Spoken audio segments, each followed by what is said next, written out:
we turn barren dirt into a food forest, and inside it looks bigger. Outside it's just like a large backyard. And we put all the willows for windbreaks, and eventually we'll change them out with fruit trees. So I think we made our first food forest in 2015, and this one was 2017. And this is adobe dirt, and it gets hard. So I'll show you, I scooped up some of my food forest dirt, and I'm going to show you what it turned into. Hey. Right there. No, it's not potting soil, but look what you can change the soil in the desert. Right there. How about that? I love it. So the food forest isn't that big, but it does look big inside. And I tried to put stuff up to break the hot wind, cold wind, put plants in there, stop the winds altogether, protect the food forest. Bill used the land to help water the food forest, and it runs off and runs across the property, so we catch it and direct the water. So we got 2 canals going into the food forest, and then one over here that takes the water down to the front yard. It's all free water, so we just direct it into the food forest. And then we got 2 canals over here, and it's really helped a lot making water canals through here, and it still holds up pretty good through a hot summer time, but it just, some of the plants really got hurt. But it's a oasis in the desert, and we get a lot of birds coming here, and I don't mind it. We just have to learn how to protect our seedlings from the birds. So this isn't no more than a big backyard, and but in the desert. But I love my food forest. It's like a different world in there. It's amazing, and it smells so good. I just love it. This is the other waterway that goes down to the front yard. It helps water our cane, and it goes down, waters our trees in the front yard. And sometimes we get lots of rain, and it waters the grass. Bill needs to chop some more of this out. What does she see? What does Mama have? Oh, goji bushes. Oh yeah. Huh? You gonna say something again? You're pretty loud. You gonna tell the horses? Look what. There you go. And there. And there you go. Here comes Gus. Come on, get you something. Yeah. Oh yeah.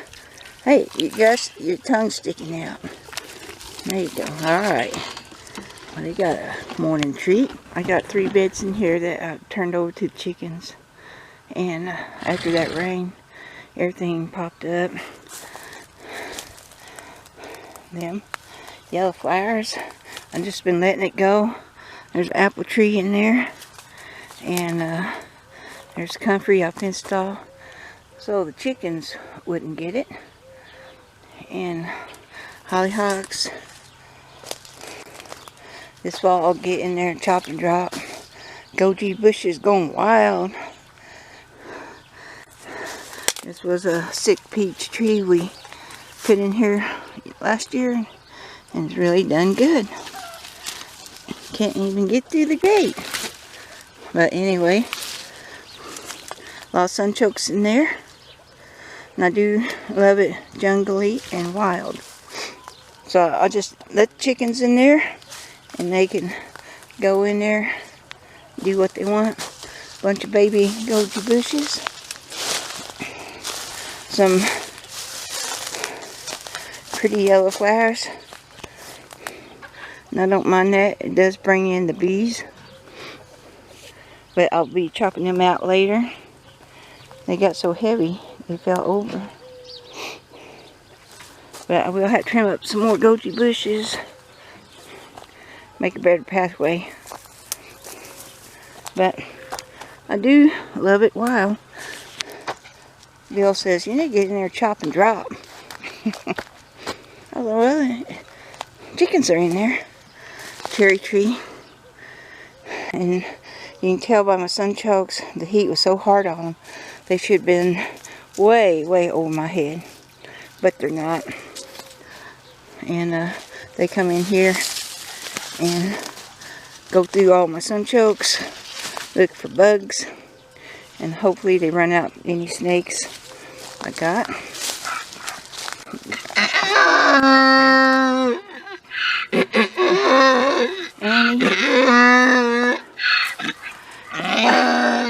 I know. Well, you'd like some willows? She said, just let me in there. I'll just eat anything you got. You will. Here's a cherry tree head in the brush. I left it like that because I wanted to keep it cool, because that heat was so hard on everything. But they made it. And then that one over there is like that too. It's a jungle. Bill sees it untidy and messy. And there's Comfrey. And I see it as a beautiful thing. There's Comfrey over there. But the sunchokes wasn't hurt. They'd been really tall. They'd been away from above the fence. And I might tie some of this willow back later on. I don't want it to take over the gardens, and but it has provided shade, so I will keep it back. I plant willow because it does give shade, and it's a hormone. It's one of them like good chop and drop, because it feeds hormones to the garden. So it don't hurt to beat this up because it comes right back. It's just a real good thing for your gardens. And the donkeys and horses, but mostly donkeys, love it. They do love it. So it's in the eye of the beholder if it's beautiful or untidy. And that's a little pomegranate right there. I've been getting clippings off of it. And this is some kind of tree I left in here, and that one. But I need shade, so it helps. And if I ever want to, I could put a climbing tomato over there and let it climb up this tree. Or cucumber. I had cucumbers climb up trees. So when fall comes, I will clean this up. There's a lot of chokeweed in here. This bed is having a hard time with chokeweed. And there it is. That's a pecan tree right there. I don't want it. But the chokeweed gets crazy. And I don't know why it is.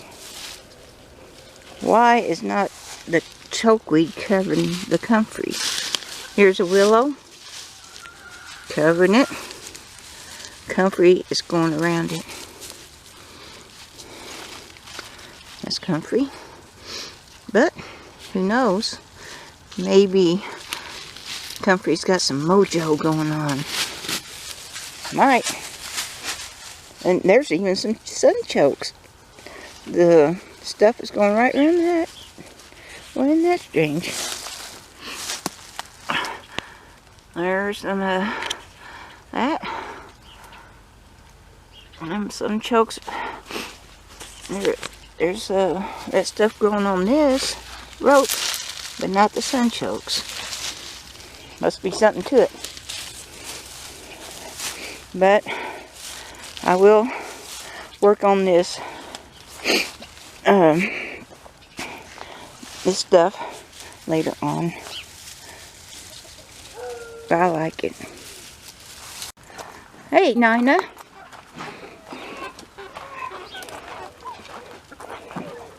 There's Nina. Since I got a big flock, I put 2 roosters in with this flock. And they all get along real good. Yeah, RJ, you're the boss. Yeah, you're the boss. My Texas sage is blooming again. So thanks for watching from Out West Homestead.